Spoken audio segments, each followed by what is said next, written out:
I'd like to call now on Cynthia Dick to give a welcome from the Sechot First Nation. So thank you.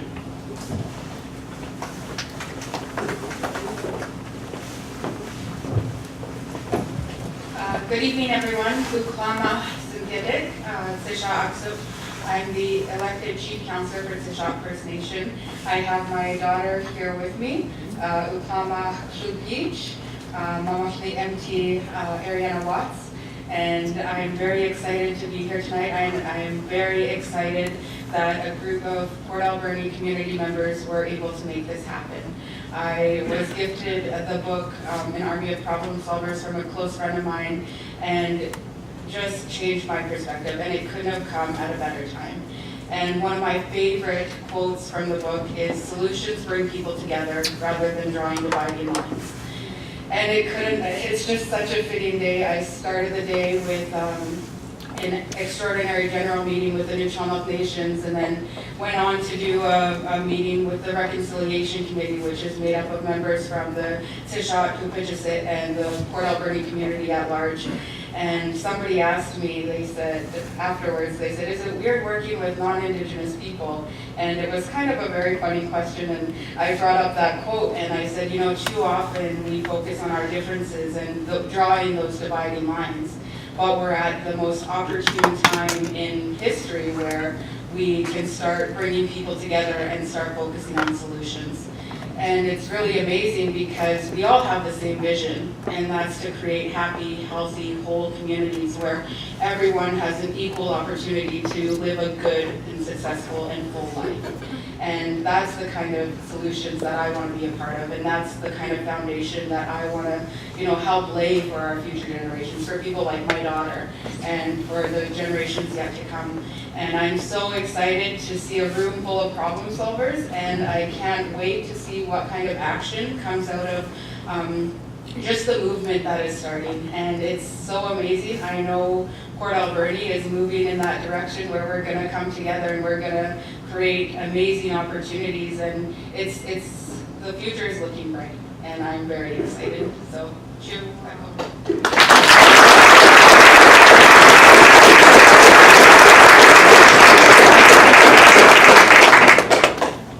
Thank you. I'm going to call upon Shirley White now. Shirley's going to explain to you how we all came to be in this room tonight, and it's been a really wonderful adventure. Shirley.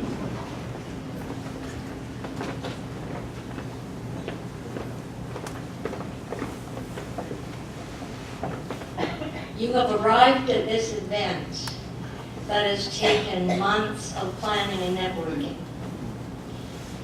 In May, I was preparing to go to Winnipeg to visit my daughter and her family when the evening before my son-in-law phoned and said, "When you arrive, there is going to be a speaker in the evening. He is someone you really do want to hear, and I can't take you myself. I'm going to be away in Toronto." So when I did arrive in Winnipeg, my granddaughter and I, she's 22 years old, went to hear Shaun, because that was who it was. It was Shaun Loney.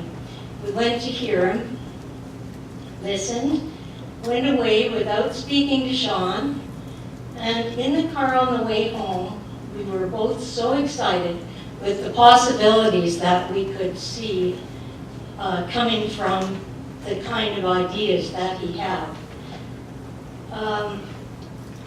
We both looked at each other at one point and said, "Wouldn't it be wonderful if Shaun Loney could speak to people in Port Alberni? Because there's lots he could tell us." So we came home, and together, Emma came home with me to Port, and we bought 5 books, actually bought them in Winnipeg, brought them home, met with a group of friends and said, "Look, we heard this speaker. These are some of the things he said. This is his book." We shared the book and talked about it and decided that we would, together as a committee, try to bring Shaun to Port Alberni. Subsequently, other people in the community joined us, people from different groups in the community. I won't name them or I'll miss some. And so we have been a much expanded committee for a few months now. We bought more books and circulated them, tried to pass the word around, and considerable interest seemed to be being raised locally. We began to hear about the event from people we hadn't told.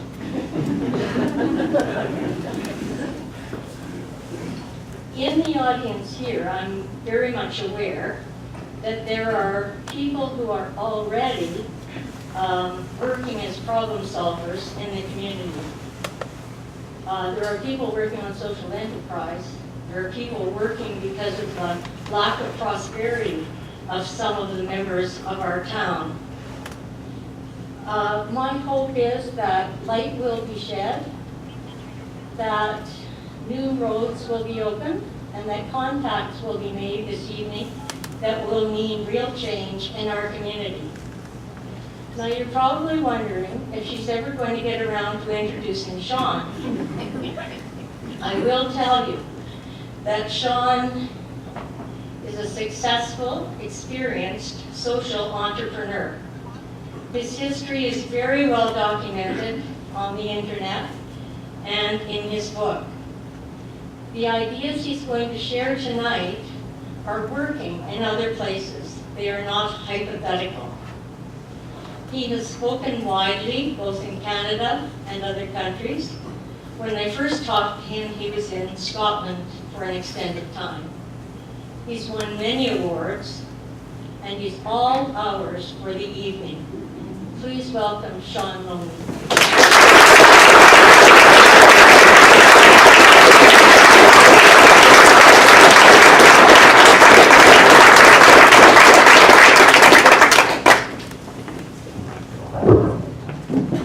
You have to be very careful about women stubborn women, which I think Shirley is, with an idea. There's a woman about your same age, Shirley, in Toronto. We had a book launch there. She came up to me afterwards and said, "You should be on The Current." CBC, Anna Maria Tremonti. Wow, it's crazy nutball. 2 weeks later, I was walking around. I was checking out the downtown east side of Vancouver. I do these kind of things on my holidays. And phone rang. I was a producer from The Current. And so we sold 1,000 copies within 24 hours. So this book has now sold 6,000 copies. It's got no publisher. It's owned by a social enterprise. So if you're purchasing a copy tonight, if Shirley hasn't already got a copy to you, it's been a tremendous success. And then in many ways, it's about my lifelong journey trying to find out where my privilege comes from. And I've come to understand that you can't have privilege without poverty. Those two things go together. And I'm a super, super privileged guy. And I stand before you, I'm white, I'm heterosexual, I'm married, I've got kids, I'm well educated. I grew up, I've had it easy, my kids have it easy. And it's just good for us to know. Some of us, I think, were born on third base and think we had a triple. And so the privilege is an important thing to talk about. And Cynthia, it's nice to meet your daughter. I see her on Facebook. And so she's here at the Reels, so it means a lot to me that you're here. Thank you very much. So I wanted first to bring you back to 1905. And this is a story that's not in the book. I'm actually researching another book now about Indian agents. And tell you about one named William Graham. I've got a hold of his diary. In 1905, he's coming up to the lip of the Capel Valley in Saskatchewan. He's on horseback. He's got a big, wide-brimmed hat. He's got RCMP escort. And he gets to the lip of the Capel Valley, and he's looking down into the valley. And he sees there, as he describes, 3,000 Indians. And he's got 15,000 $1 bills on him. Does anybody know what's happening? If you're from the prairies at all, it's treaty days. We've got numbered treaties there. And in the treaties it says that each Indigenous person receives $5. So there's 3,000 Indians there, and they're each going to get 5 $1 bills, because he doesn't think they can understand the difference between a $5 bill and 5 $1 bills. He wants to make sure that nobody's going to argue with him afterwards. Canada has kept its commitments. And around those Indigenous families that are gathered there in the Qu'Appelle Valley in Saskatchewan are the Hudson Bay traders. And their wagons, there's about 50 of them, he says, and their wagons are so heavy with merchandise that they're groaning under the weight of the items that they're about to sell. And we all know what's going to happen. He says in his diary, everything is as it should be. The table is set. What he's saying is that the money is going to get distributed, 5 to each adult, and the money is immediately going to slide off brown hands. It's going to go into the pockets of the Hudson's Bay traders. And they're going to go away, and the benefits are with them. But it leaves the Indigenous community there very impoverished. And it's a very troubling story about the history of Canada. What's more troubling, as you hear tonight, is that we're still doing it today. And the system that was set up by these Indian agents and others, you had Indian agents out in this area, is continued this paradigm where we're doing things for and to people. And we're focusing on cleaning up messes rather than problem solving. So the book's called An Army of Problem Solvers. A friend of mine was involved with the Christian peacemakers. And he once told me that, we could have stopped the U.S. Army from invading Iraq. How are you going to stop the U.S. Army from invading Iraq? All we needed was an army of peacemakers. That just kind of always stuck with me, so wouldn't it be interesting to have an army of problem solvers? So this system that William Green has set up and that our federal government's adopted in all kinds of different ways is causing enormous amounts of pressure on taxpayers, on governments to try to clean out the system. I'm just going to give you a few stats. So this is some stats from Manitoba. The Auditor General has recently warned at the time, the provincial NDP government, that if you keep going, locking up people the way that you are, 68% of whom are Indigenous in Manitoba, it's going to cost $1.5 billion additional dollars in little Manitoba just to keep pace. Just to keep pace. And this is happening all across Canada. That's just in the incarceration area. David Dodge, used to be the head of the Bank of Canada, said that within 10 years, if provincial governments keep going the way they're going, 80% of provincial expenditures are going to be on health care, leaving only 20% for everything else. And ironically, 75% of healthcare spending is now on diseases where diet is a main risk factor. This is very alarming for me as a taxpayer. And in Manitoba, and you'll have it here in different ways, we have more Indigenous kids in care than we ever had in residential schools. We're up to 10,000 Indigenous kids in care now. So these problems are very, you'll have your other problems. It could be beds for people with mental health issues. We talk about climate change. They're insatiable. They're stubborn. What do we do about it? Because we're not getting anywhere, it seems, on any of these things. And I am amazed when I'm talking to people in this room and throughout the day and yesterday. There are so many problem solvers in this area, just doing very profound things. But none of you have enough resources to really do what you could do, right? So here's the biggest thesis in the book is, maybe the problems aren't the problem. Maybe what we've forgotten is that you need a problem solver to solve the problem. And we should be focusing on the problem solvers. And so that is a real shock, especially to governments, like big G government. Because, well, we're trying to solve problems. No, you're not trying to solve problems. You're trying to clean up afterwards. And the question then becomes, who are the problem solvers? So I lumped them into 3 categories in the book. There's social entrepreneurs. We've got some here this evening. I know that because I've heard about some things that are going on, but I'm talking insulating companies, water retrofit companies, solar, things like that. I like to use the example of Elon Musk.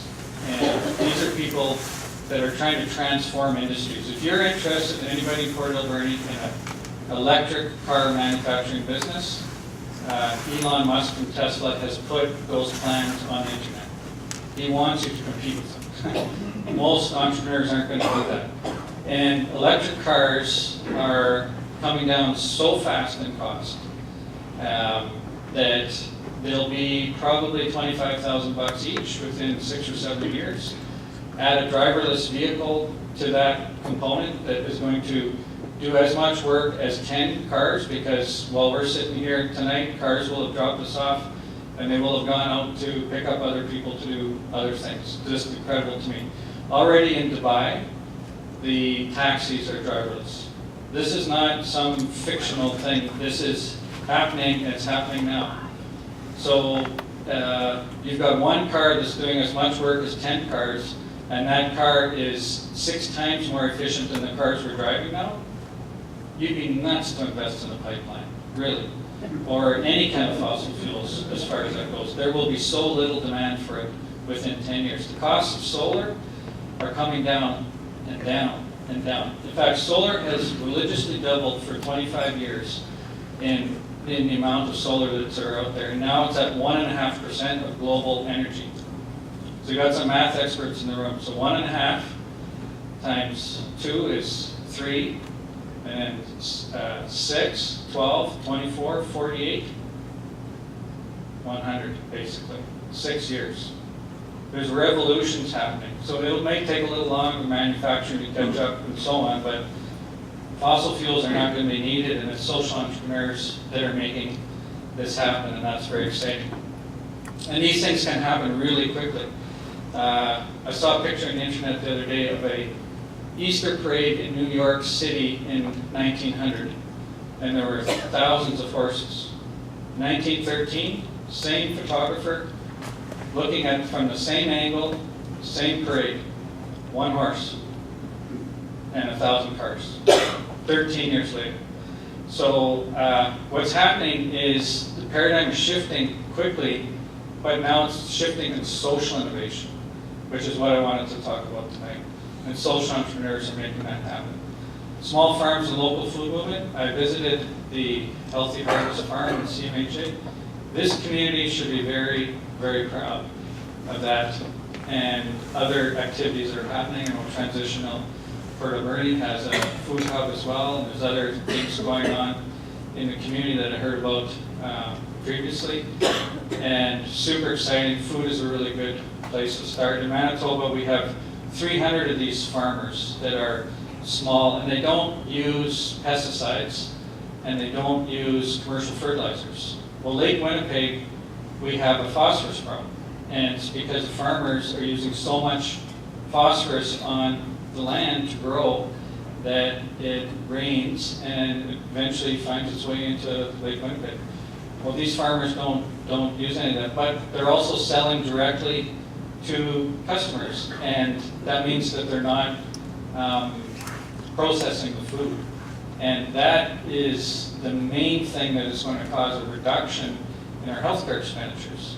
And just imagine this paradigm for a minute, the paradigm shift that's happening, where in healthcare, the biggest changes in healthcare have nothing to do with hospitals. It's going to be about food.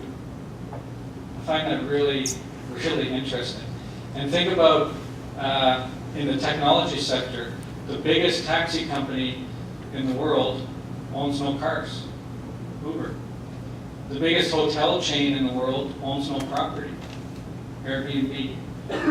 The biggest changes in healthcare, nothing to do with hospitals. The biggest changes in education, nothing to do with kids.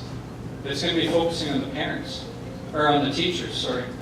And the biggest changes in education also are not going to be in the school. They're going to be out in the land. And this is really transformative stuff that's happening. And you know what? Most of these things, all of these things, in fact, I argue in the book, are an Indigenous model of how we can relate to each other. The biggest changes in child welfare, not going to have anything to do with children directly. It's going to be focusing on parents. Right now, it's very little focus on the parents. And this is the model of social innovation that's transpiring. But social enterprises are a version of the other two, but they're non-profits. So I've been involved now with setting up 12 of these and either mentoring or been directly involved. And it's a super exciting, relatively easy thing to do. If you're coming to the workshop tomorrow, we're going to talk about that. But here's your continuum.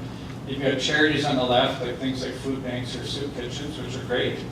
But you've got strictly profit-seeking companies on the right. Can you see that from where you are? And so the continuum is shown there. But what social enterprises are, we're nonprofit generally, but we use market tools. And I'm going to give you some examples. This is a picture of Build, which was the first social enterprise that I helped start in 2006. I was a civil servant with the provincial government, and natural gas prices had spiked. And I ended up working here very quickly because it was just so frustrating in government trying to solve problems. But this was where I needed to be. But I really believe that social enterprises like Build are helping to solve what I believe to be Canada's defining issue. And that is connecting the people who most need to work with the work that most needs to be done.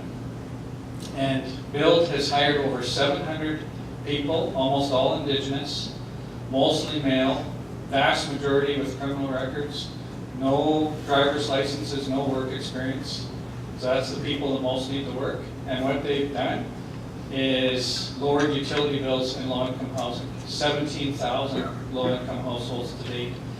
And just a really, really exciting to be. But I'm told that in this picture alone, there are people from 6 different street gangs. And you know who else is there? Me. And I just find it so life-giving to be surrounded by people that are so inspiring and do such interesting things with their lives. Now, we set up Manitoba Green Retrofit in 2009 because we needed a social enterprise to hire the so-called graduates of Build. And at Build, we have a wraparound training program. So we're doing soft skills like parenting and financial literacy, trades-based tutoring, teaching people how to run equipment that you're going to need in the trades. Also, WMIS, first aid, CPR, things like that. But Manitoba Green Retrofit we set up in 2009 to hire Build's graduates. What's exciting about this photo, this is the bedbug division. So these folks remediate bedbugs, most of it chemical-free. Let's think about this paradigm for a minute. We love bedbugs at Social Enterprise Center. Why? Because the money that's being spent on poverty can be used to actually employ people. And that's a pretty exciting thing. These are people whose kids are getting to see their parents go out the door in the morning and being able to work. And you see the guy in front of me with his hands crossed. This is an example. Christopher Shane, he was arrested 26 times. I talked a story about him in the book, and he's in Walmart in Christmas on December 23rd, and he's handing out money to customers that he thinks could use it. And you can read in the book, what the heck is he doing? There's a story behind it. It's a great adventure. Now, Build and Manitoba Green Retrofit, and a few other social enterprises. We also do a lot of work with Manitoba Housing. And people say, well, you just want government to get out of the way. No, we're not want government to get out of the way. We want government to be helpful. And a coworker and I, who's actually in this picture as well, we were driving through the inner city in Winnipeg, and we were government-funded nonprofit at the time, and we had 8 people working with us, very small amount, but people just kept coming in looking for work. And that was quite intriguing to me as a non-Indigenous person, because I kind of thought that, I don't know where I got this, but that Indigenous people, low-income people didn't want to work. I actually came to this work thinking that. And it's just completely and utterly untrue. And so I write in the book about the 3 poverty myths, which I think are very important, and I'd like to go through them briefly. The first is that low-income people don't want to work. Zero evidence. I'm talking zero evidence. There's a story in the book about how security guards are having to get you out of the job fair because people have found out there that we hire people because they have a criminal record, because they have no driver's license, because they have no work experience. People saying, you don't understand, I've got kids at home, I gotta work, I need this job. I can't get a job because of my criminal record or whatever. And it just got so, they were just so eager to work that it was getting actually kind of dangerous for me. It's like I didn't have a clear exit hatch as to how to get out. That's the last job fair that I went to. The second poverty myth is that there isn't enough money. We hear that, it's like, oh, if we only had more money, we could deal with child welfare, mental health crisis, or climate change, or child welfare. It's not true. There's tons and tons and tons and tons of money being spent. It's just being spent on problems, not being invested in solutions. And I'm going to talk a bit tonight about some of the tools that governments are using to shift that and make sure that resources are available now when we need them. The third poverty myth is a little more troubling for those of you that might consider yourself on the progressive side of the political spectrum. And by the way, I think the whole political spectrum is also just completely blowing up. People cannot tell if I'm a lefty or a righty, and I'm not anywhere in between. I mean, I'm a business guy, I hang around the Chamber of Commerce, but I'm also pretty soft-hearted and very interested in making change in the world. So, where do I fit? But I'm a firm believer that Jane Jacobs said that poverty has no causes. When she first wrote that, and I've read a lot of it, she's written, Jane, you and I are going to have to break up, because that's just not true. Everything we've also always been told is that poverty has causes. You've heard it, I've said it, we've got to get at the root causes of poverty. She says, poverty has no causes, just like darkness has no causes. It's the absence of light, and cold is the absence of heat, and poverty is nothing more than the absence of prosperity. Poverty is nothing more than the absence of prosperity. That is a very exciting concept for Port Alberni and for BC and for Canada and the world. That we can actually get at some of these problems. But, so back to my friend, my coworker and I were driving by this big public housing complex, and we see 3 contractors that Manitoba Housing has hired to work there. It was a sunny day. One was doing roofing, one was doing siding, and one was doing landscaping. And I said to my coworker, who is trades background, and I said, why are they hiring those contractors and not us? We were a government-funded nonprofit at the time. And I never heard what a social enterprise was, had no idea what it was. And he said, well, they're contractors. We're not a contractor, we're a government-funded nonprofit. So the car was kind of quiet, and I said, well, what do we have to do to be a contractor? And then it was quiet again, and he said, well, I guess we just tell Manitoba Housing that we're a contractor. We now do $6 million a year business with Manitoba Housing. And we went to meet our Reform Party premier about 6 months ago. So, Mr. Premier, we would like to take that from 6 million to 50. To take our payrolls from 200 at a time now to 1,000 at a time. The last throne speech mentioned the word social procurement. They're chewing on it. We're not asking them for money, we're just asking them to change their procurement policies from cheapest price to best value.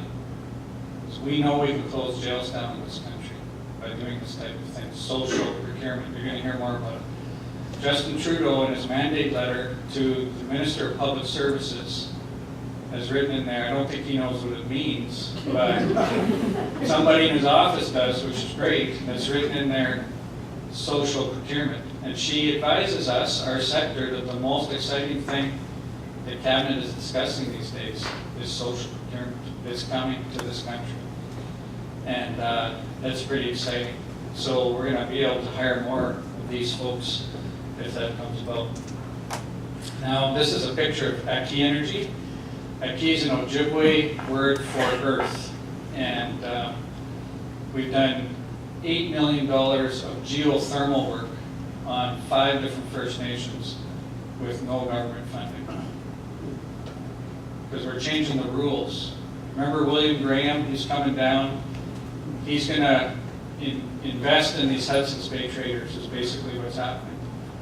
And social innovation is a process of turning those relationships around. We don't need the Hudson's Bay traders. We really don't. We don't need them in Port Alberni, and we don't need them on First Nations. But First Nations, community, low-income people, they can deliver their own goods and services through social enterprises. And so social innovation is changing those relationships around where government is setting up that system so that it makes it very possible to do. So they begin to buy these services. And what are the services? I think the places to start: renewable energy, family reunification, and healthy food. And taxpayers across this country will love it. And our Indigenous communities need it desperately, and we all need it. We all need it. I'm going to come back to Aki Energy in a minute, but I wanted to just give you a flavor of some of the other things that are happening.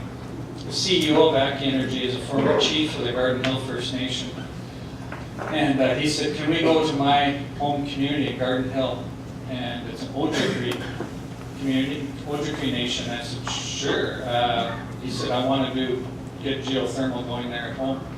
And we went and we looked around the community, and I immediately said to them, your people don't need renewable energy. They need healthy food. I saw a dialysis unit. This is for people with severe diabetes. $1 million a bed in Garden Hill, and $100,000 a year for each dialysis patient to receive treatment in that bed, and 38 people on the wait list for dialysis at Garden Hill. You know what I didn't see in Garden Hill? Gardens. So I went to see an elder, put some tobacco in his hand, and I said, Stan McKay would talk about this in the book. What happened to the gardens in Garden Hill? And he answers that question very, very well. And it kind of starts with this Indian agent that actually his job was to make sure that companies off the First Nation were not negatively impacted by economic activity on the First Nation. This is a historical fact in this country. In Manitoba, Indigenous fishers receive half the price for fish that non-Indigenous fishers receive.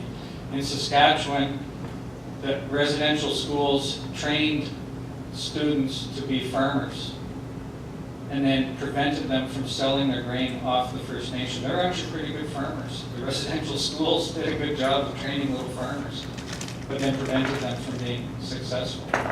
And this happened all over and over again. And that was before the residential schools really took hold, before the 60s scoop. You know, and then we had the reserve system on top of that.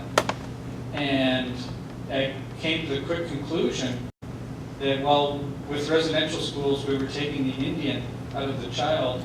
At the same time, at home on the reserve, we were taking the Indian out of the economy. And it's still happening today. I'm going to tell you why. Well, first of all, it's a social procurement.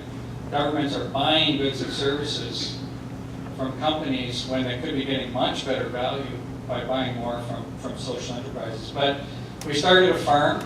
It's called Meacham. It's Ojibwe for food. We asked the elders there, well, can we name it Good Food at least? And they all kind of laughed because there's no word for good food in Ojibwe. It was just food, and it was good. There was no diabetes in Garden Hill in 1970. It's not that long ago. And so we have a 13-acre farm, an orchard, 1,000 chickens at a time. This is the plot overhead after the land was cleared. And I thought they might clear 2 or 3 times the size of this room. I couldn't believe it when I got off the plane and saw this. And they said, Shaun, it would have been more, but we ran out of gas. And it's 10 acres of it is planted. We're going to nail the whole thing this year, 13 acres, and it's really exciting. And 1,000 chickens, by the way, is illegal in Manitoba. There's a lot of things that governments do to suppress local economies. This is to protect bigger farmers from competition from these small farms. And I said, I don't care how many chickens it is, just make sure it's illegal. And so Carolyn Bennett, the Minister of Indian Affairs, was standing in the middle of the farm, and yields have been just really, really good. It's in the middle of Manitoba, so it's colder, but the days are nice and long. So there's lots of things that grow really well. We're not going to grow bananas there anytime soon. But we're in the middle of the farm, and she says to me, this is a federal minister of Indian Affairs, she says, Shaun, I feel like all things are possible standing here. And you see people working, and kids are coming to see their parents work, stuff's being sold, and it's just such a neat place to be. The gardens are back in Garden Hill. And I said, well, Carolyn, I'm really glad you're here, but here's the issue. Your department gives $1 million a year to this company called the Northern Store. The Northern Store is a monopoly retailer there that sells mostly unhealthy food. I'm going to say 90% or more. It's very unethical. It's not illegal, it's unethical. And they get $1 million a year in these so-called healthy food subsidies to try to drive down the price of healthy food. Why would you give a monopoly retailer $1 million, especially if they're selling mostly unhealthy food? That makes no sense to me. As taxpayers, I'm asking you, does that make sense to you? No sense. Guess how much the Meacham farm gets? Nothing. Why? William Graham did a really nice job training people. In order to be eligible for those food subsidies, the food has to be brought in from outside. Only the Hudson's Bay traders are able to get your taxpayer money in Garden. So if you ever wonder when your taxes are going up, it's not because we're spending it on good things. We need to spend more money on good things like public housing. It would be one good example. But we're spending too much money, a lot of other things. I'd love to take that money away from the Northern Store. Back to my conversation with Carolyn Bennett. She says, well, we're going to fix that. And 2 years later, there's been nothing, because there's some civil servants that are getting in the way of changing. And they've actually told us, we're going to take the incentive off of white flour and just put it on whole wheat flour. I said to them, you're still going to give money to the Northern Store? Oh yeah. Who else are we going to give it to? You're not going to give any money for local food? No, that's someone else's job. So now I'm writing another book called Agent Indian, turning this Indian agent thing completely around back. I'm going to smoke some of those civil servants out. I'm very much looking forward to it. And because, you know, who's buying this besides Shirley? Civil servants at the federal government. Most of them, a lot of them just love this book. It's like, wow, we've been Indian agents all this time, we don't have to be. So things are changing. There's just a lot of people with a lot of power that are standing in the way, and they have more power than ministers. I honestly believe that in many ways, because I think the ministers are largely on the side now. We started a healthy food market. We now sell $20,000 a month. This is in the TV station. You can see the TV to the left there. We think it's the only healthy food shopping channel in the world. Entrepreneurial solutions. We're getting that social assistance money starting to circulate and selling as much local food as possible. Last time I was up there, we sold 17 cases of bananas in 2.5 hours. Yeah. So you hear it say, well, they don't want to eat healthy food. Not true.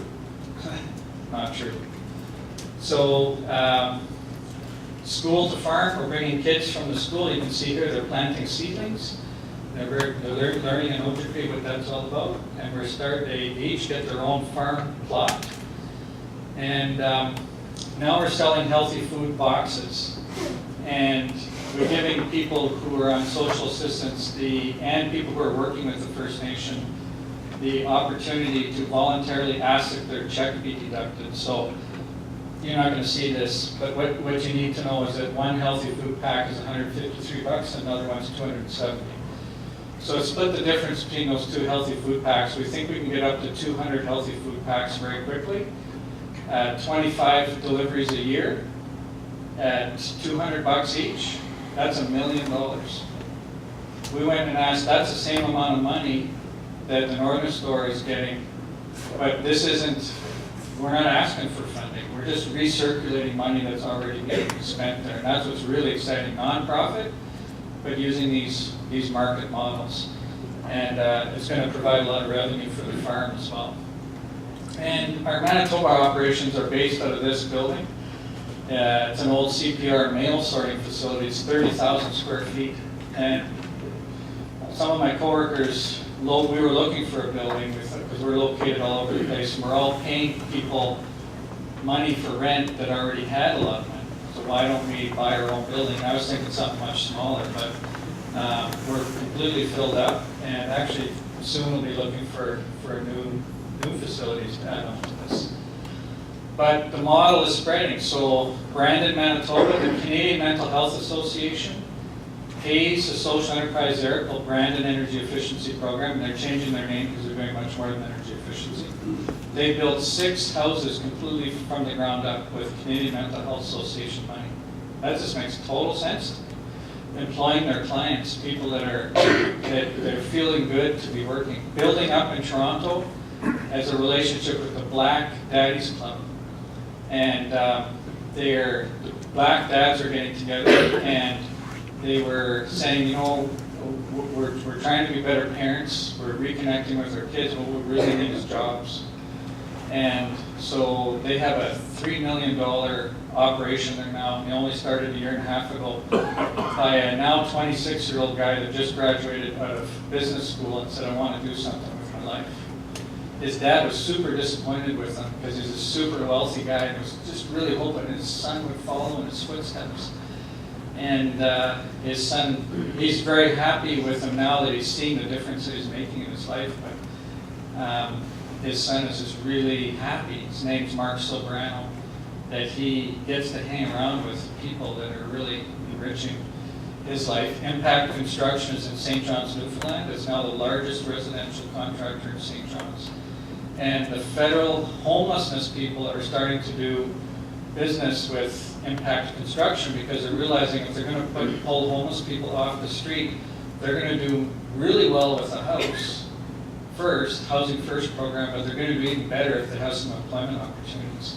So now the power of the social enterprise movement is connecting with this Housing First movement, and it's pretty exciting to see. And they started with this charity called Choices for Youth.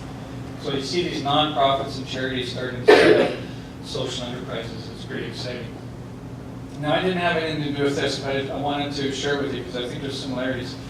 This is the Teslin First Nation in the Yukon, and they're going to be heating their entire community with biomass.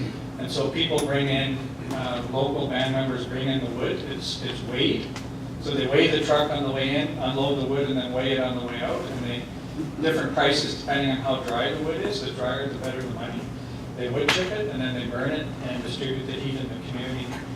And this is Larry, and with a local researcher that's from the university, but Larry's got a moisture meter, so he's the moisture meter guy from the First Nation. And they're soon moving towards this combined heat and power where you can burn wood chips very efficiently. They're using these all over Finland. They can do heat and electricity at the same time. And the cool thing about this movement is that when I was in Watson Lake recently, a couple of weeks ago, so it's in the Yukon, it's the second largest community in Canada that has no access to the electrical grid. So all their energy comes in is diesel. And so the meeting we had was organized by the Yukon Conservation Society, self-professed tree huggers. And they say everybody thinks we're against everything. And in the room were loggers. And everybody was in agreement that this was a really solid thing to do. And it's pretty neat moving forward in that way. Lots happening there. And here's this is the best, I think. I just love these job posting in Teslin, looking for 2 First Nation members to do work in the biomass industry, and they'd already hired some. And people really want to do this. In fact, I got a text yesterday morning about one of our crews in the Northlands cremation. It's minus 38 there today. And their guys are working 10 hours a day right now putting up solar panels and hooking up biomass. Are any of you familiar with this? Swatchites in downtown east side of Vancouver. It's a hotel. It's owned by the Vancouver Urban Native Housing Association. And they're using the revenues from the hotel to support Indigenous artists who decorate the rooms. And on the main level is a really beautiful art gallery. So next time you're in Vancouver, you're looking for a place to stay at Swatchites. It is super, super cool place to be, and there's a sweat lodge on the 6th floor. Another example of social procurement, this is Diversity Foods in Winnipeg. So this is Lloyd Axworthy helped set this up. They did not put their food services out for tender. They negotiated with a social enterprise called Diversity. 65% of their food is from these local farmers that I was telling you about, and no deep fryers, and most of their employees are coming from the neighborhood, the downtown Winnipeg. And so Diversity Foods is a super exciting model. Now, Shirley's right, just got back from Scotland. And hands up if you've got Scottish heritage. Lots. Yeah. So hands up the last time you heard, let's go and eat Scottish tonight. So, I'm kind of thinking about tribes. 5 of my 8 great-grandparents are from Scotland. So I'm thinking, what am I proud about here? What are Scots known for? Bagpipes and haggis. Those are the 2 things. Well, 5,600 social enterprises in Scotland. And so I went there to find out, well, how, who, what. Half of them hire people with barriers to employment. Canada's top 100 companies, basically that's 0.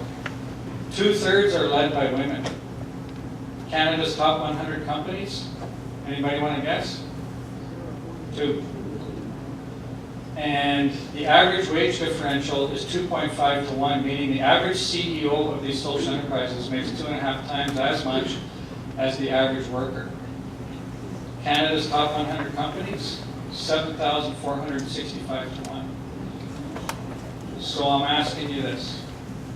If we want a country where there's gender equality, if we want a country where everyone can have an opportunity to be successful, if we want a country where there's income equality, does it not make sense to have more social enterprises? That's how are they doing it? Basically, it's a little more complicated than this. What they're moving towards is that social enterprises are in the driver's seat as far as government tenders there go. And this is a picture. I often put this up in workshops and have people guess what's going on, but that's me on the right. And these are 2 other young women that have started social enterprises in Scotland. And we're at a place owned by a charity called Kibble. It's several hundred years old, and they're focusing on partnering, supporting disadvantaged youth. They've been doing this for 300 years. And they said, you know what, we should start a social enterprise. So they took some of their endowment, and they bought a 66,000 square foot former engine manufacturing facility outside Glasgow, or just in the suburbs of Glasgow. And it's an electric go-kart track that they put in there. So they've got these disadvantaged youth learning how to fix electric vehicles. And they also find it very cool, and they're learning hospitality. And they pulled a plane in there, it's so big, and the people come and have their birthday parties there. And you see these guys that have been in jail a lot serving these cupcakes to these little snotty-nosed kids. And they say that the activities of their business far outweighs anything that they were doing on the charity side. So it's just very interesting. And rules are making these things possible. But these are just pictures taken from the top of a double-decker bus as I'm driving around looking in the neighborhood. But tomorrow's People's Store, I don't even know what some of these people are doing, but co-op funeral care. you know, these churches that are having a hard time keeping up, they make a lot of money in the funeral business. I don't know why they never haven't figured that out earlier, but in Scotland there's co-ops and community organized. Social bite. Have you ever eaten in a sandwich shop with a menu created by a star chef where 100% of the profits are donated by two good causes and 1 in 4 of the staff are formerly homeless people? Pretty cool. Heart and Stroke Foundation. Capability Scotland, here for disabled people. Believe in Children, Bernardo's. You can go in some of these places. Cancer research. The UK government pays the property taxes if charities want to set up secondhand or retail shops. And so they're making lots of money because they've got long lists of people that they're used to working with. This is my favorite. This is called an organization called Deborah, for people whose skin doesn't work. We do. So it's like people with skin issues. This is a real thing. I have family members with skin issues, and they can work here. And I guess you go in and you kind of expect that. Now this is a guy named Niall, and Niall. Again, we're still in Scotland here. He was a social worker for 30 years, and he said, you know, I'm not getting anywhere with these families. But what the parents need is a job, and so he helped set up this social enterprise. It's a really growing concern, and they make outdoor patio furniture. So here he is explaining the outdoor patio furniture. I could finish this guy's sentences for him, and I'd never met him before. But this is what the future looks like. This picture right here, you still see him over on the left. All of these people here, they're big, big builders, and they want to bid on government contracts. And in order to win those contracts, they have to partner with social enterprises. Niall is in the driver's seat. Isn't that beautiful? A guy that's been a social worker for 30 years is calling the shots. And these builders were super excited to hear what Niall had to offer. Here's a storytelling cafe. You know, you could set up a storytelling cafe. You don't need a restaurant or cafe. It can be right in here. A beautiful evening, set up some tables, hire people to wait on the tables, and maybe you have indigenous storytellers, non-indigenous storytellers, make some money from it. It'd be really cool. But those are just some examples from Scotland, and if you like later we can talk a bit more about it. Now, I want to get back to this Aki energy because I think there's some few lessons to be learned here on why, about the scaling, about not just doing a few geothermal systems. We like geothermal because it saves a lot of energy and it's very labor intensive and it's repetitive. That's very important when you're trying to employ people that haven't been employed in the labor market. Here's some pictures from the Peguis First Nation. And here's the magic. This is the secret sauce. So Manitoba Hydro gives us a $20,000 up front, and the utility bills go from that red line to the new red line. They collapse. The geothermal is so efficient. Manitoba Hydro puts a charge on the utility bills, represented there in yellow, which they continue to collect until they get all their money back. And the green represents the net bill reductions, which grows as utility rates increase. So with this tool, we've done $8 million worth of geothermal on 4 First Nations in Manitoba, with plans to do $100 million worth. And here's what it looks like to a homeowner. So the bills, when we get there, something like $300 a month. When we leave, it's $275. Lots of employment in the community. And as I say, when the rate increases are applied, it doesn't affect the bill very much. Now here's an example of the scaling. So because it's not government funding, we want to do 10,000 homes just in Manitoba. That's $200 million in capital. Half of that is on reserve labor. And massive employment, big electricity reductions, and really good for the environment. Do you guys like that? William Graham was at work again. We got this email from the federal government saying, no, we're not going to pay the financing fee anymore. If you want to do geothermal, you have to apply for funding. And they like the funding because that sets up their control, right? The outside companies tender on the project. The lowest bid gets it, They install crappy equipment. No one locally has any idea how to install the equipment or how to maintain it. That's why we have boil water advisories all over this country. And I was kind of surprised by the level of stupidity. I said, you're choosing high utility bills, which create no employment, over low utility bills, which create lots of employment? Yeah, but if you're going to do business on First Nations, you got to do it our way. So I told my coworkers, I eat these guys for lunch. And give me 48 hours, we'll have this fixed up. So we went to the media, and we got some really good press coverage. And I give Carolyn Bennett's office a little bit of credit. This actually happened before the food piece. And the minister's office phoned from Ottawa and said, Mr. Loney, we're very upset that this has happened, and we want you to know we're going to restore your funding. So that's very interesting because we don't have any funding. We don't want your funding. Oh, well, let me get back to you on that. So we want those rules changed so that every First Nation in this country has the tools to be successful. Am I being understood? Yes, I understand. 2 days later, she phones back. Mr. Loney, we've got really exciting news for you, because what we picked for the media campaign was a Wew'wasi Ojibwe Nation, a new First Nation. 400 houses that are a good fit for geothermal. Well, that's $8 million, $4 million of which would be on-reserve labor, and we're not asking for funding. Mr. Loney, we found you $8 million in government funding. You know what I told them? With my coworkers, she was on the speakerphone. Fuck off. We don't want your funding. You are going to change these rules so that every community and every family in this country has the tools to be successful. And I want you to understand, we are not going to quit until that happens. Now, they stuck to their guns, which is amazing. We were throwing a lot of heat at them. Enter into the picture 5 very wealthy foundations from Southern Ontario. Total combined assets of $4 billion. They go into Trudeau's staff and say, INAC, the federal department that's responsible for this, cannot handle innovation. Everything you guys are talking about is social innovation. This is an excellent example of it. And they have come to the table, and this is the arrangement that's being worked out.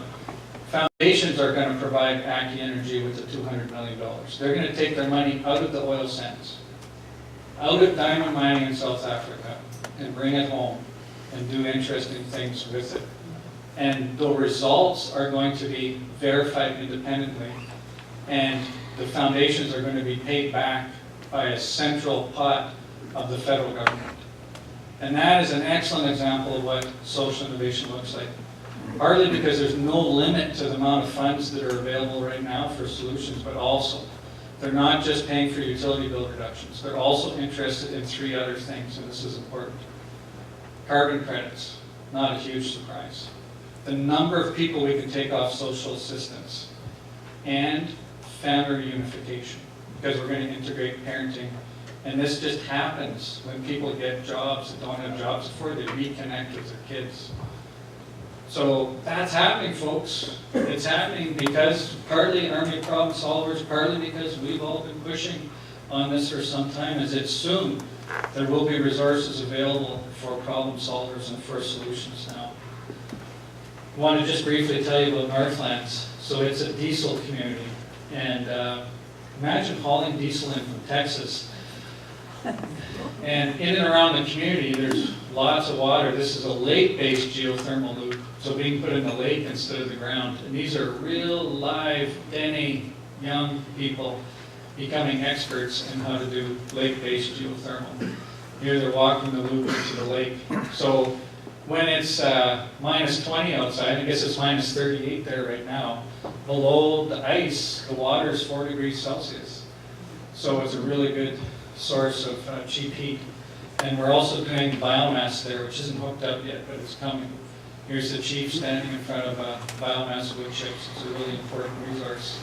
And how does it work? The wood chips come up that diagonal treadmill there and walking floor, and it dumps the chips into a wood fire which heats water, which circulates through all the buildings. There are 50 Hutterite colonies in Manitoba using this technology. This will be the first in the First Nation in Manitoba. Here's the solar panels going in, getting ready. They're weighted down by the rocks in behind. And here's a cold day where these guys are installing the solar. Now, here's a new paradigm, and so a little bit more about this. I just want you to see this. So 2 million liters of diesel fuel is consumed in that community on an annual basis. Now, I just see this as a bit of a test to see if you've been paying attention. Is this a good thing or a bad thing? It's a serious question. Good. Good. Good. You think it's a bad thing? No, it's good. That's a potential market for $36 million of renewable energy in the next 10 years. Well, what we need to do is to get William Graham out of the way, because he wants to bring in diesel from Texas. And what we're saying is, why don't the First Nations set up their own social enterprise? In fact, the Northlands are doing it. It's called COME. COME and DENE is a word for that thing that happens after the electricity hits, or after the lightning hits. Isn't that cool? That thing that happens after the thunder, after the lightning hits. So the secret sauce there isn't the technology. The secret sauce is the government paying the First Nation to deliver the renewable heat.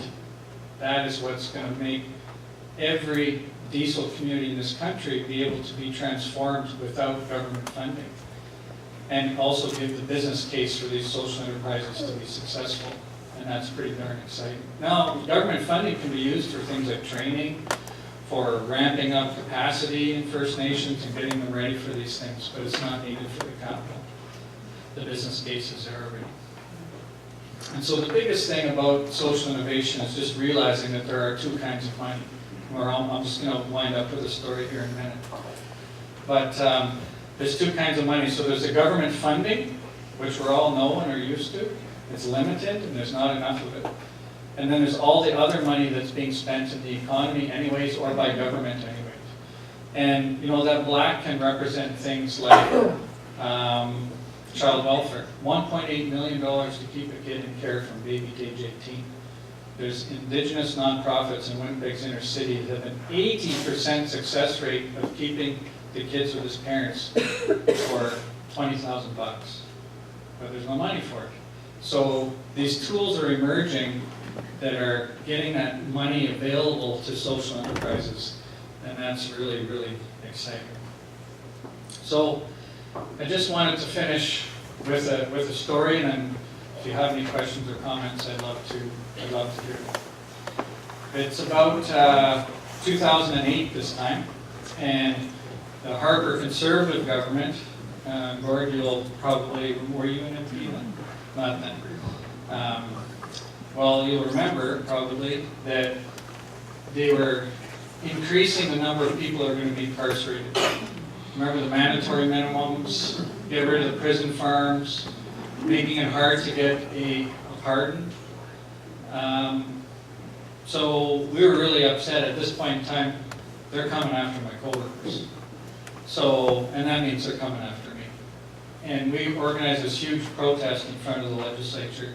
Why the legislature? Because our provincial NDP government was going along with it. Having the highest incarceration rates in Canada wasn't enough. They wanted more. So here we were in front of the legislature, and you've got these ex-gang members walking around with signs that say jobs, not jails. I want to be with my kids, I want to work, and things like that. And they felt really empowered by being there. And I could hear somebody calling my name. And see it kind of coming from up high. Is it Shaun? It's like, wow, is that the Justice Minister leaning out the window? Saying, we really got this wrong. Like, we should be, on behalf of taxpayers, we should be working with social enterprises and literacy groups and all the good things that are causing exciting things to happen in terms of reducing incarceration, public housing. But I wasn't the Justice Minister. So Shaun, so I looked, is that the Premier leaning out his window? Saying, in this time of reconciliation in this period of austerity, we can be a lot smarter about how we're going about these things. And it wasn't the premier either. Shaun!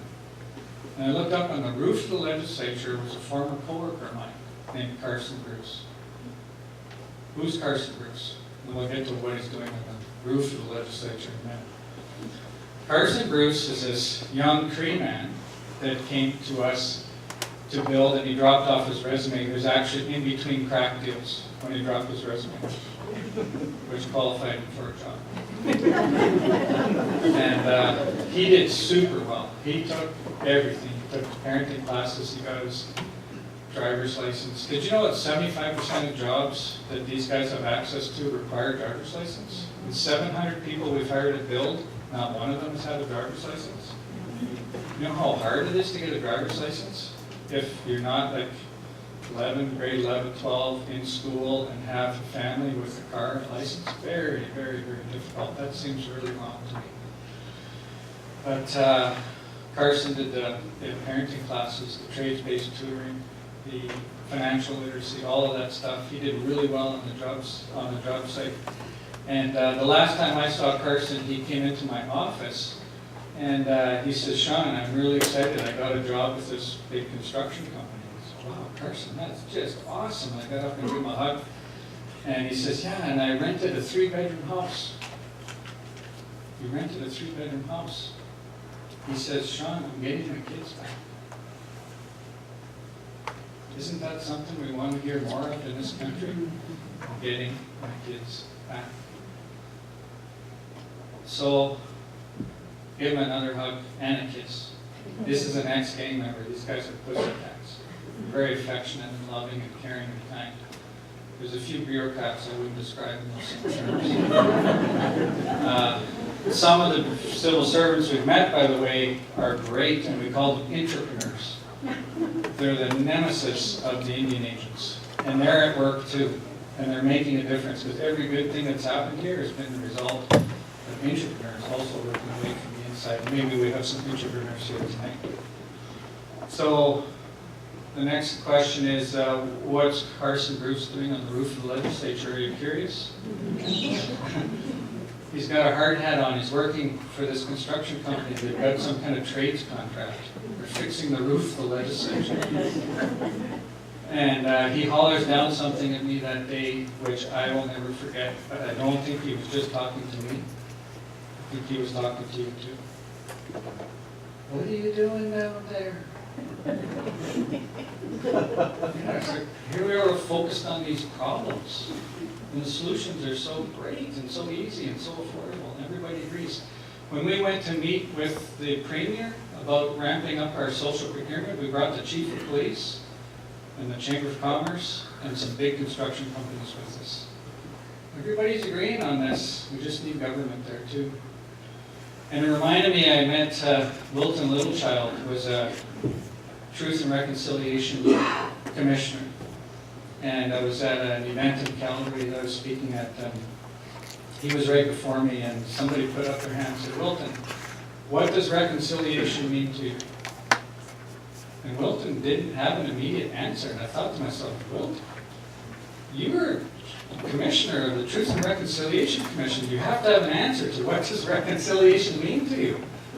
And he fumbled around for a little while, and then he kind of got himself together, and he said, "You know what it means to me? It means we're going to do it our way for a little while." And I thought, wow, that is a great answer. I could have waited a long time for that. And you know what that means? That means we're going to focus on the parents and bring families together. We're going to do renewable energy and take care of the earth.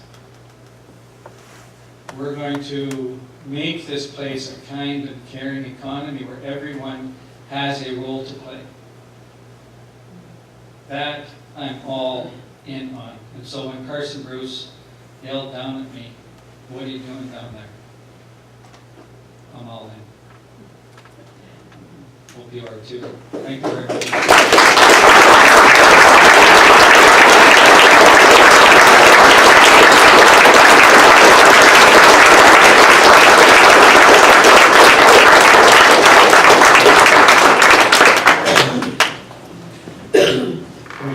questions? Yep. Or comments? We were just passing the sign-up sheet Oh, for okay. updates, and they're finished, so I'm just gonna collect that. Yeah, I hope you sign it because I was in Camrose a few weeks ago and I got a call 2 days ago and they've already informally started 2 social enterprises there in 2 weeks. They just needed a little push, and we're going to talk tomorrow at the workshop about how to go about doing that. And just let the energy take you where it needs to go. Yeah, any questions or comments or protests? Yes? Hi, Lorelei. What do you do about freaking trade agreements that punish governments for doing things that are good for people? Good question. There's an organization in Vancouver called Buy Social, B-U-Y, and it's headed up by this lovely man named David LePage. He's been whacking away at this very file for 30 years. And there is nothing in the trade agreements that prohibit governments from doing business directly with social enterprises. In fact, it is permitted. In the European Union, there's language there that governments can directly negotiate with social enterprises as long as they're supportive employers. The definition of supportive employers is they have to have at least 30% of people on their payroll being from disadvantaged groups. Trade agreements not only permit and enable governments to do these things, and governments are doing them all over the world. But great question. That doesn't mean that they're totally screwing us and a bunch of other things in the trade agreements. But as far as social enterprises go, we're good to go. Thank you, great question. We do have a mic there, so if people would use the mic, and that way it'll be on the feed for our, it'll be on our feed for the recording if you use the mic. So thank you.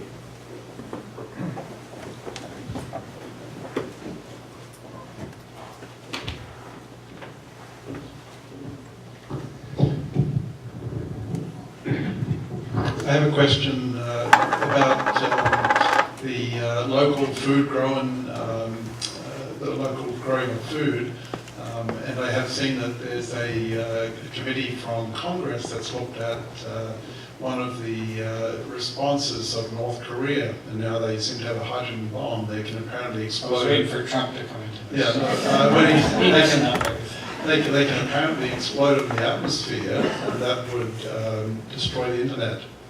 And their concern is if that happened, that 90% of the North American population would probably die through dislocation of food services. So I think that is one of the really acute reasons we have to do this in a very prompt way. I mean, even a solar flare in the 1800s would probably have destroyed the internet.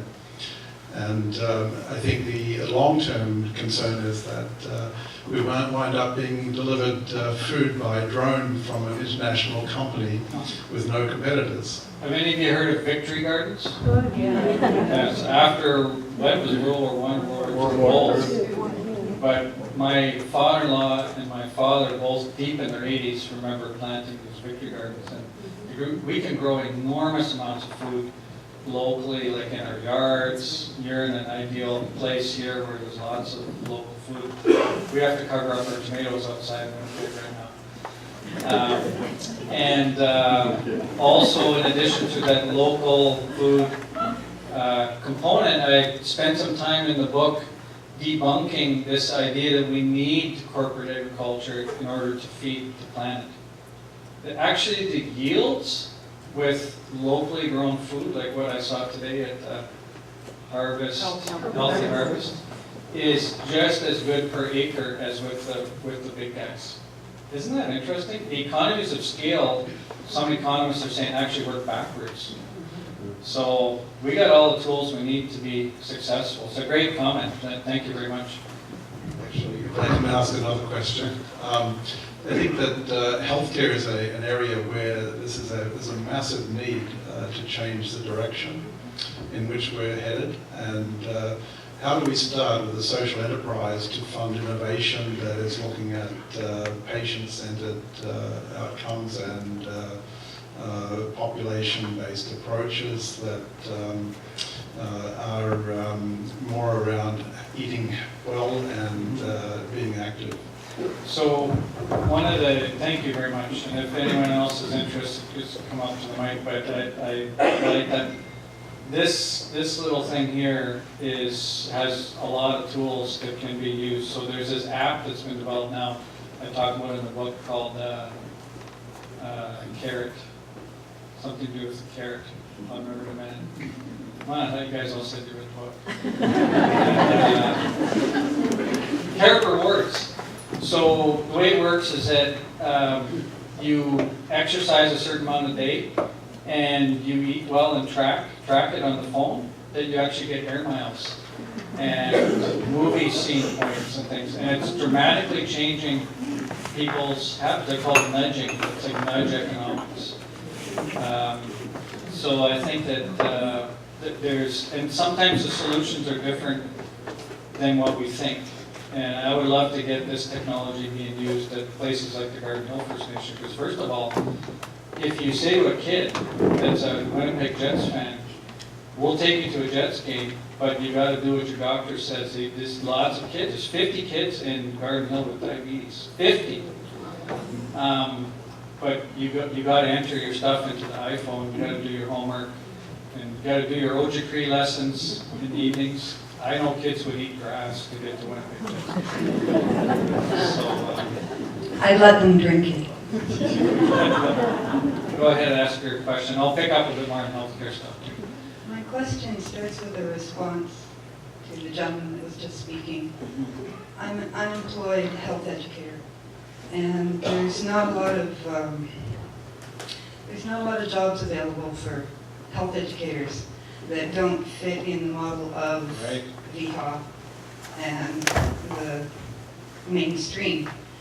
So I'd like to start talking about social enterprise. I've been involved before, looking forward to it, and I'd like to hear some more food-centered social enterprises from your experience, please. Well, I was the director of energy policy at the provincial government, so I don't actually have a food background. I just went to Garden Hill and said, these people don't need clean energy, they need food. So my food experience is about Garden Hill. But it does, you can see why Indigenous economies are centered around food. It really is a way to keep people together. And there's so much richness that comes out of that. I think there's a lot of connections that can be made in healthcare. The Knox United Church in Calgary, it's a downtown church that seats 800 people. They usually get 50 people on a Sunday morning. So they're converting their sanctuary into a healthy food cafe. And they are trying to address loneliness in the neighborhood. It's like, wow, isn't that lovely, kind of connecting these things together. But at Garden Hill, the kids are bringing the parents to the farm to see, because they've each got their own plot. The school brings them over, and they want to go and check on the plot and show their parents. And so the kids are kind of like, what I used to do when I was a kid, we got our parents recycling. And so this is an interesting way into that. Now, there's also, I talk about in the book, currency. We can maybe have it, but Port Alberni currency. Or Cynthia, maybe this is something that, in fact, I think we have talked about this. Like, let's say electronics recycling. People bring in their electronics, and instead of giving them money for bringing in their electronics that need to be recycled, you could give them healthy food bucks that they could only spend at local retailers that sell only healthy food. So there's ways of getting our economy working for us rather than against us. And I'm pretty excited about that, but we've got to kind of express our own sovereignty over our own economies, just like First Nations do.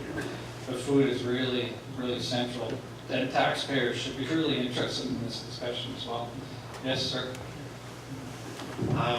There's going to be a workshop here in Port Alberni about rainwater harvesting. Nice. And it's the first step in a process that could lead someone to be certified as either a rainwater harvesting installer and or developer.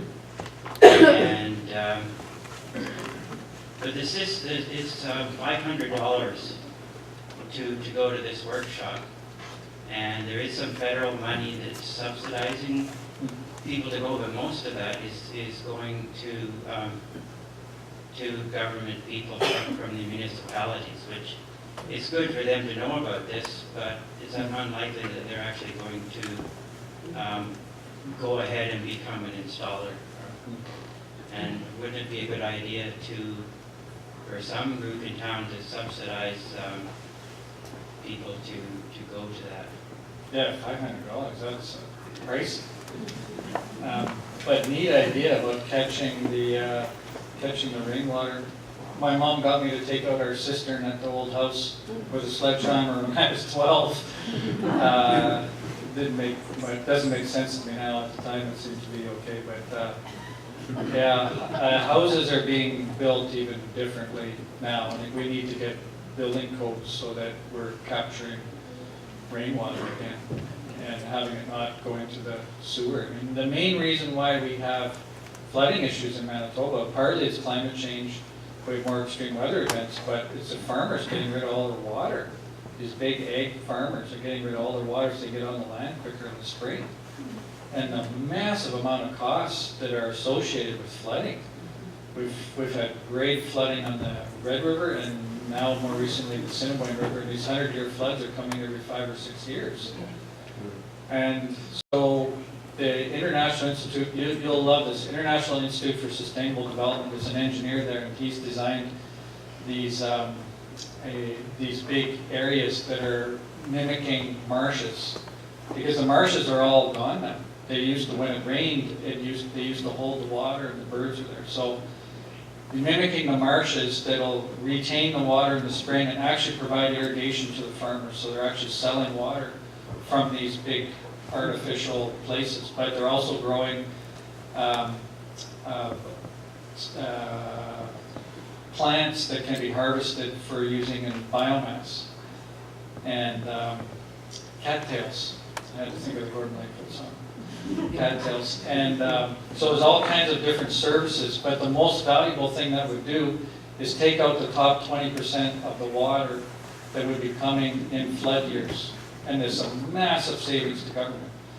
But he's got a tab on these things, they're like $1 million each, and he's saying, like, he just needs to go and get $500 million from government to build them. I said, Hank, they don't have $500 million.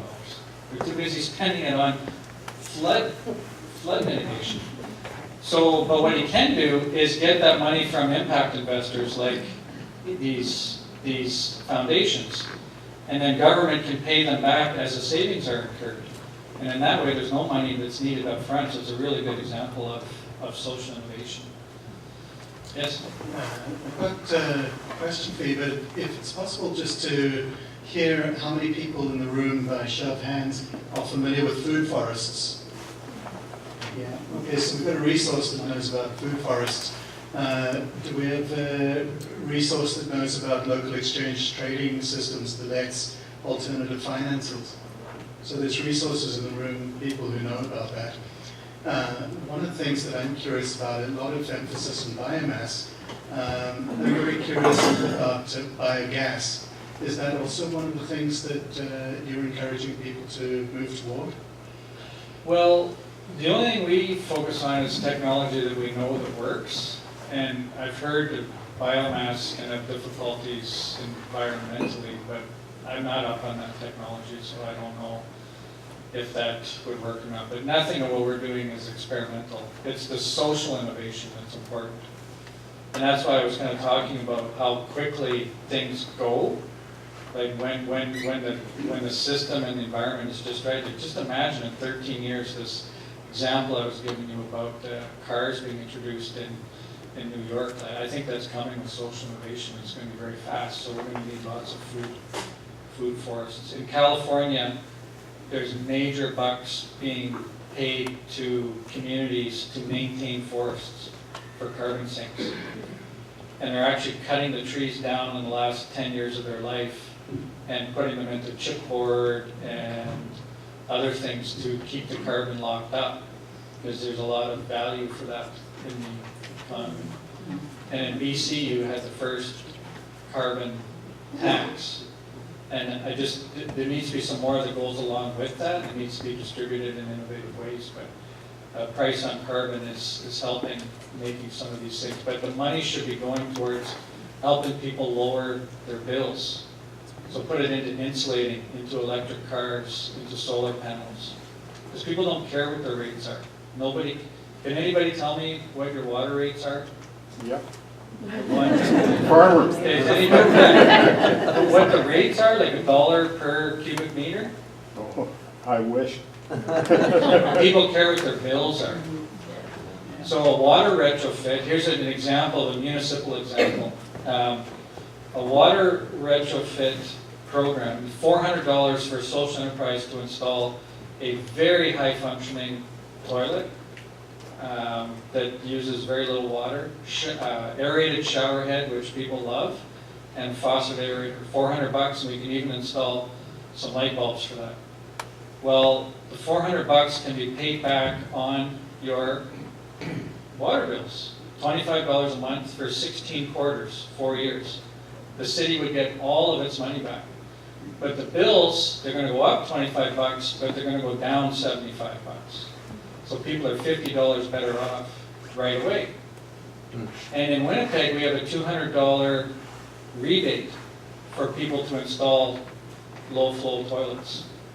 Low-income neighborhoods don't access it at all. Partly because they're renting. Why would they fix up someone else's house? But also because they don't have the resources because they're too busy paying the water bills. So we tell the city of Winnipeg, keep your $200 rebate and offer financing so that because solutions are always cheaper than the problems. I have not yet seen a problem that is cheaper than the solution. I just haven't. So that's great news because we just need to convert those dollars that we're spending on problems and get them being used now up front to avoid those costs later. John. So I'm sitting here thinking, okay, what are our most important problems? Where would we start? Yes, good question. Have you had some experience where communities have actually gotten together and said, okay, brainstorm, what are the problems, what are the priorities, and where would be the best places? I'll make an observation from being here for a little over 24 hours. That makes me an expert. And you didn't maybe notice it, but Cynthia said it when she was giving her comments at the beginning. Something like, this is nice for people in the community to have organized this event. You said something along those lines. And to me, how I interpreted that, this is an act of reconciliation. That you're making an attempt to get to know people that are in your neighborhood, in your neighbors. I grew up in a pulp and paper country in northwestern Ontario around Fort Francis. And it's 20% Indigenous population. And we coexist, and we get along, but we don't understand each other. And so as events like this, it kind of, if you see somebody that's having a hard time that might be Indigenous, maybe just stop yourself from being judgmental just for a minute, because none of us have walked even one step in their shoes. And I find myself doing that, even now, after all this that I put in. It's like, why can't you just get a job, or why can't you just get out of my way, or whatever, like if I'm the squeegee guys in Winnipeg, for example. I don't know, though. I don't know them. So it's just, so I think that there needs to be, it would be helpful, just like I'm working in my home. I live in Winnipeg, but my home is in northwestern Ontario. So I'm writing another book as well about the Indigenous settler history in the area. And it's going to be place-based. So there'll be 45 different places in our district where you could physically go and learn a story about the Indigenous settler history. And a lot of it is to be celebrated, but some of it we need to know about. For example, the residential school. Very few people in the district, in my district, know this, and even Indigenous people don't know this, people whose parents went to residential school. 42 children died there. 42 children died, mostly of tuberculosis, and in most cases their parents weren't even notified. And that, I'm just finding that out at 47 years old, and I grew up there. Like, we need to know these things. These things are important. And people say, well, why don't they just forget? Why don't they just move on? Well, why don't we just forget World War I? Why don't we forget World War II? Why don't we forget 9/11? We got to remember these things because it impacts how we go forward. And you had a higher chance of being a soldier in World War I and surviving it than actually being alive after going to residential school. The death rates were that high. Forget all the abuse and everything that happened there that was cultural and emotional and physical and sexual. That's just stunning for me as Canadians. Like, these are things that help us understand each other. And I think that that's really important.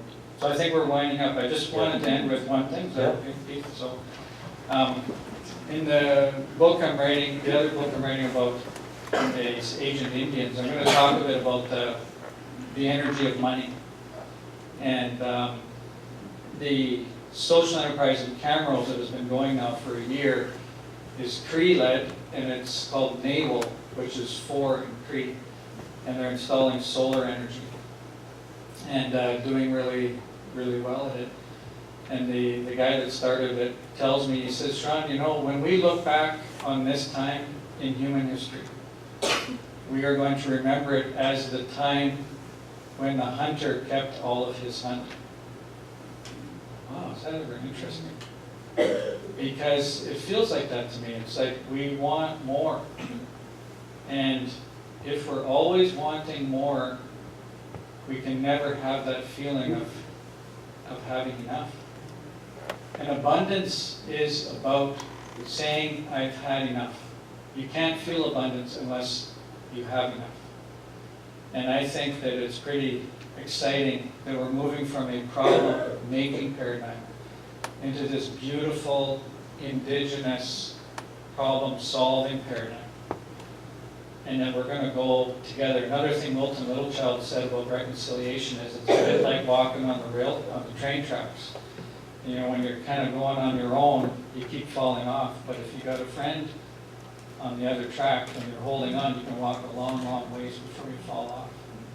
So that's really cool. But before you do that, you got to get to know each other. And so I hope that whatever comes of this is that's a priority, because there's a lot of beautiful things that can happen. And yeah, so I'm going to be around. I hope some of you coming to the workshop tomorrow. So we're going to talk about, there's 4 things need to happen in order for social enterprises to take off. And it's just little shifts of thinking. So we're going to talk about that for 3 hours in the morning. But yeah, thank you very much. What an exciting evening, and what a beautiful town. What a beautiful region full of beautiful, beautiful people. I'm just so happy to be here. Thank you very much.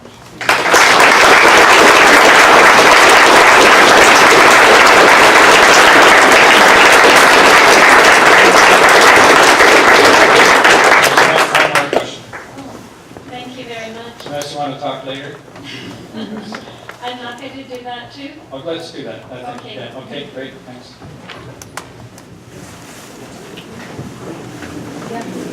Thank you. And books are $20 if you're interested, or what you can pay. Okay, just a couple of things before you go. If I could have your attention. We're not done yet. Sorry, we're not done yet. So just hold a second. So thank you very much. We've got a couple more items on our agenda. I wanted to just let everybody know the tremendous support we've had in the community to put this event on. We have substantial financial support from the following organizations: from the City of Port Alberni, the Alberni-Clackwood Health Network, the Alberni Valley Retired Teachers Association, the Alberni Valley Social Planning Council, and the Alberni Valley Transition Town Society. And in addition to that, we had numerous individuals who gave very generously of their time to plan this event and do the promotion. And just want to thank everyone for that support, and I think we should give them a round of applause.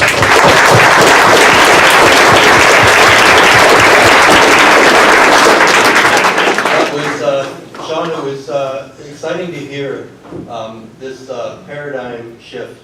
And paradigm shifts allow you to see the world in a new way and open up possibilities that really weren't, you couldn't even think about them until you kind of turn the world upside down and see it from a different perspective. So it was really great, and we're very fortunate tonight. We have a representative from our Minister of Aboriginal Affairs, and we have a letter from him, and I'm going to call up Patty Edwards at this time to give you an address from Scott.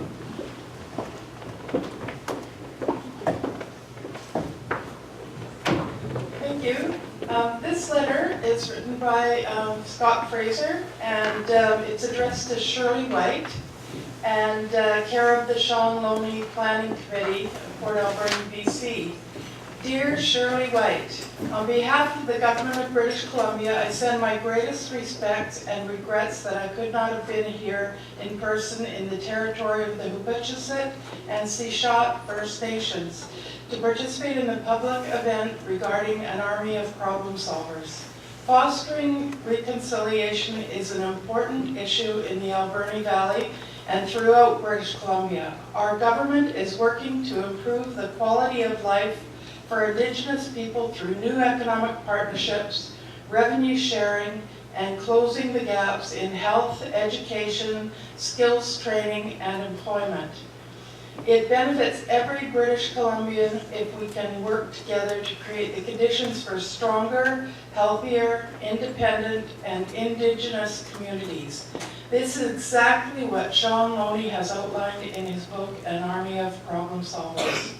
Discussion around this book comes at a good time, a time when British Columbia and Canada have committed to working to implement the United Nations Declaration on the Rights of Indigenous Peoples and act on the Truth and Reconciliation Commission calls to action. For the first time, we could see a path forward, meaningful reconciliation with First Nations, Métis, and Inuit peoples, and a true government-to-government relationship based on rights, reconciliation, and respect. Our government understands the enormous responsibility we have to Indigenous peoples in the face of historical wrongs that have never been made right and in the wake of inaction by the government after government at all levels. I'm looking forward to hearing about the discussions taking place over the next couple of days and exploring the possibilities of enacting Shaun's vision, not only in our region, but across British Columbia. Sincerely, Scott Fraser, Minister.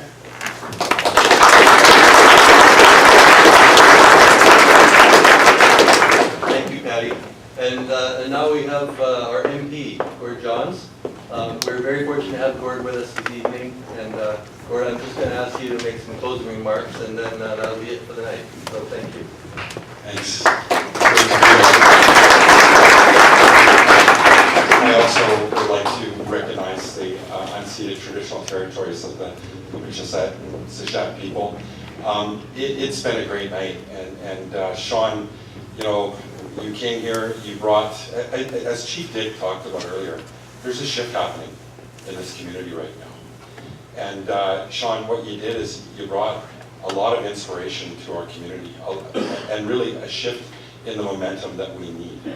And it's been long overdue, and I want to thank you for that. We're very grateful. And here on the West Coast, when someone brings us gifts, when they bring knowledge and inspiration and support and hope, they're friends of ours. And Shaun, you're a friend of ours, and you're always welcome here. And we actually will stay in touch with you, hopefully for many years to come. You've signed up a new battalion and to join your army. So I want to thank you. I want to thank the Shaun Loney Organizing Committee for putting this fantastic event on. It has just been incredible. I know many people have been looking forward to it for a long time. I wouldn't have missed it myself. I came from Ottawa this morning, and And I was so excited to hear Shaun again, whom I had met at a social venture event before, and I was so inspired leaving there, and as was Josie Osborne there at Tofino. And you know, I haven't had a chance to read the book. I have the book, but I will join you in reading that. But I think I speak for everyone that you know, the expertise with Shaun, the ideas on how we can collectively strategize to build systems that support people in our communities. He's laying down the foundation. Tomorrow morning will be such an incredible gift to our community and our region. I know there's a group that is putting together tomorrow, again, to help solve these problems in our communities and come up with solutions. Again, I want to thank you for doing that. We need to push the boundaries of what is possible. I wish you deep creativity and inspiration tomorrow and as we move forward together. I'm a major supporter of social enterprises and truly believe they are an amazing vehicle for further social, economic, and environmental change. And you know, moving forward, I would be really open to putting together a delegation or people that are interested in looking at some of the social enterprises in our communities and in our riding, but also going to Vancouver and going to organizations like Mission Possible or Potluck Catering or Save On Meats. These are great social enterprises, very close in proximity to our community, where we can replicate them, bring them to our community, and use them here to help be solving our problems, as we talked about, but with solutions. So in closing, I really want to reiterate my deep appreciation to Shaun for being here tonight, all of the organizers, and thank you for coming. I look forward to working with you in the future to better our communities together. Please reach out. I'll be a partner with you as you move forward with your wonderful ideas, and excited about the momentum. Let's go.